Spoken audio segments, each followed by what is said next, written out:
როგორც იცით, ძალიან ბევრი სასტიპენდიო პროგრამები არსებობს ევროპაშიც და ამერიკაშიც, ამერიკული ბევრი გაუქმდა, მაგრამ მნიშვნელოვანი არის, როდესაც თქვენ გადაწყვეტთ მონაწილეობის მიღებას, რომ გაიმარჯვოთ, საჭირო არის საჭიროების წარმოჩენა.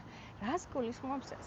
მაგალითად, მე თვითონ ვარ ედმუნ მასკის კურსდამთავრებული, ანუ სტიპენდია მომწეს იმისათვის, რომ ამერიკაში მესწავლა წლების წინ ამერიკის სახელმწიფო დეპარტამენტის დაფინანსებით და პროგრამის მთავარი მიზანი იყო, რომ გამორჩეული სტუდენტები დაეფინანსებინა სწავლა, რომელიც გამოადგებოდა ქვეყანას და ამ ადამიანს.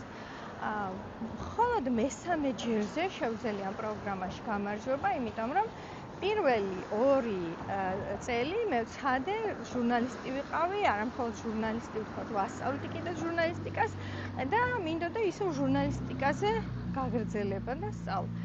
რაც გარკვეულწილად ჩაითვალა, რომ მე ვიყავი, როგორც ეძახიან, overqualified, ანუ უკვე თუ მუშაობ, უკვე თუ ასწავლი, კიდევ რა, ხო? მაგრამ შემდეგ მესამე წელს, როდესაც მე აქცენტი გავაკეთე საზოგადოებასთან ურთიერთობაზე, მასობრივ კომუნიკაციაზე და დავანახე საჭიროება, რომ მაშინ იმ პერიოდში აჭარაში PR-ის სამსახურები, პრესსამსახურების საერთოდ გაუქმებული იყო. და დავანახე საჭიროება, რომ იცით რა, მე მინდა ვისწავლო ეს მიმართულება, იმიტომ რომ ჩემს რეგიონში რაღაც გავაკეთო და შევქმნა უფრო ძლიერი საზოგადოებასთან ურთიერთობის სამსახურები.